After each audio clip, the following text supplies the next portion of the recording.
સુરત શહેરમાં crime branch દ્વારા કાર્યવાહી હાથ ધરવામાં આવી છે। મળતી માહિતી મુજબ હાઈકોર્ટની અંદર આરોપીને બોગસ સર્ટી આપનાર બોગસ ડોક્ટરની ધરપકડ કરવામાં આવી છે। આરોપી આદિલ નુરા કરોડોના ડ્રગ્સ કેસનો આરોપી છે, જેને બોગસ મેડિકલ સર્ટી આપવામાં આવ્યું હતું। અગાઉ પણ મોટા પ્રમાણમાં આરોપી તરફે સર્ટિફિકેટ આપ્યા હોવાનું અધિકારીઓએ જણાવ્યું હતું, જે અંગે વધુ તપાસ હાથ ધરવામાં આવી છે, જેમાં અન્ય કોઈ કોર્ટની અંદર કેટલા સર્ટી આપ્યા છે કે કેમ તે અંગે તપાસ ચાલી રહી છે। શહેરમાં છેલ્લા ઘણા સમયથી બોગસ ડૉક્ટરો પકડવાની એક ઝુંબેશ ચાલે છે, જે અંતર્ગત 2020માં ડીસીબી દ્વારા ₹1 કરોડના મુદ્દામાલ સાથે એક એમડી ડ્રગ્સનો કેસ કરવામાં આવેલ, જેનો આરોપી આદિલ સલીમ નુરાની રહે ગોળદોડવાળાનો આરોપીને પકડી અને લાજપોર જેલમાં અટકમાં મોકલી આપેલો હતો, જે 2020થી લાજપોર જેલમાં છે। એને હમણાં હાઈકોર્ટમાં એની માતા મુનીરા સલીમ નુરાનીનું અર્જન્ટ એન્જિયોગ્રાફી કરાવવા માટે એક ડૉક્ટરી સર્ટી મોકલેલ હતું, જે ડૉક્ટરી સર્ટી ડૉક્ટર શોભિતસિંહ મહિપાલસિંહ ઠાકુરનાઓએ લખી આપેલ હતું। એ ડૉક્ટરી સર્ટીમાં ડૉક્ટર દિલીપ કે તડવી MBBS MDનું રજિસ્ટર નંબરવાળું સર્ટી મોકલેલ હતું।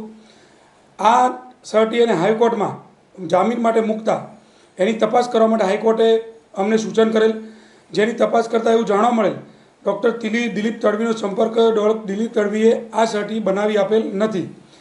તો સુબોધસિંહનો સંપર્ક કરતાં સુબોધસિંહ પાસેથી એની પૂછપરછ કરતાં એવું જાણવા મળ્યું કે આ સુબોધસિંહે દિલીપની ખોટા સહી સિક્કાવાળી બનાવટી સહીઓ બનાવી અને આ સર્ટી આદિલ નુરાનીને આપેલ, જે અંતર્ગત આજરોજ ક્રાઇમ બ્રાન્ચમાં ગુનો દાખલ કરી અને ડૉક્ટર શોભિતસિંહ મહિપાલસિંહ ઠાકુર, જે ખોટી ડિગ્રી ધરાવે છે, પોતે ડૉક્ટર નથી, જેની પાંડેસરના તેરેનામ ચોકડીથી Krishna general and trauma hospital ચલાવતો હતો, એની આજરોજ ધરપકડ કરવામાં આવેલ છે। આ ડૉક્ટર અગાઉ કોઈ જગ્યાએ પકડાયેલ નથી, પરંતુ આ ડૉક્ટરના હવે રિમાન્ડ લેવામાં આવશે અને એ રિમાન્ડ દરમિયાન એને અગાઉ આવી રીતે કેટલા આરોપીઓને ખોટા સર્ટિફિકેટ આપી અને મદદ કરી છે અને કોણ કોણ આમાં સંડોવાયેલું છે, જેની વિગતવારની તપાસ કરવામાં આવશે। આદિલે જે હાઈકોર્ટમાં જામીન માટે આ ખોટા સર્ટી રજૂ કર્યા છે, એ હાઈકોર્ટના આદેશ અનુસાર કાર્યવાહી થશે, પરંતુ અમે એ જે ખોટા સર્ટીની તપાસ અમને સુપ્રત કરી હતી, એમાં અમે ગુનો દાખલ કર્યો છે અને આદિલના જામીન કેન્સલ કરવા માટેની કાર્યવાહી કરવામાં આવશે।